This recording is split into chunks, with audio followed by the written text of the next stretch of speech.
rocket lifting up early, in your mind, what does that mean to you? It's open and early. It's open and early. Meaning, what about the decreasing the clearance to the valves, right? If you tighten the valve, if this is normal, valve opening, and this is normal valve closing, if I tighten the clearance, if I tighten that clearance, oops, let me do this. If I tighten the clearance on the valve, it's going to open sooner. If I tighten the clearance on the valve, is it going to close sooner or close later? So if I tighten valve clearance, that exhaust valve could open up early, right? And think in your mind, drivability-wise, the car's running rough. If I tighten valve clearance and I increase overlap, isn't that kind of like having an EGR valve held off at sea? Makes sense why it might be running rough? So I don't know what's wrong yet, but looking at this, I'm putting the puzzle pieces together, and I'm thinking, maybe that's why it's running rough. I think this might be early, but here's something else I wanted to point out. If you recognize this as bottom dead center, right? If we zoom in here, there's the bottom dead center line. I know it looks almost the same as these. I might want to color this a different color the next time I do this class.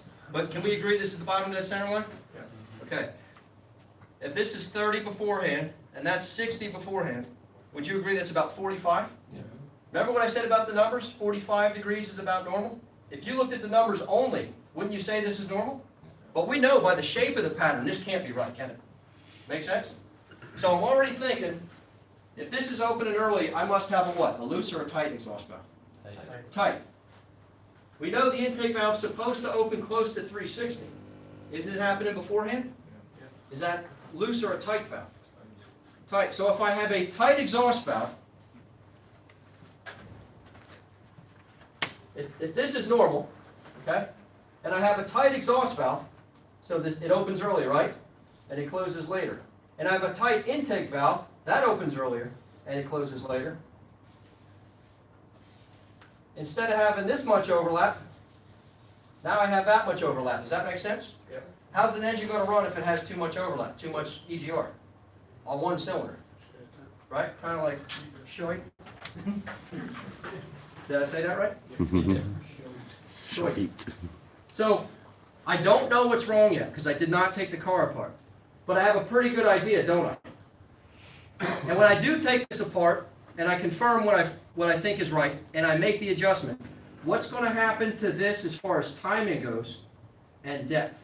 Somebody want to take a guess? It's going to move to the right and drop down. So this point here, Tommy, is going to go which way? To your right. It's going to go to the right, and which way is it coming? Down. Down. And this is going to do what? Move to the left or to the right? To the right. Watch here. See if Tommy's right. Not there. Dang, I blew it. Hold on. Ready? Was he right?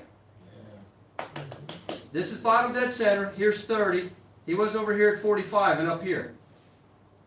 Now he's down here at about 30 and he's close to the level. This was over here. Watch this. Here's one side by side. You see the difference? This now pulls down. Pockets are even. This is now happening at top dead center instead of 10 or 15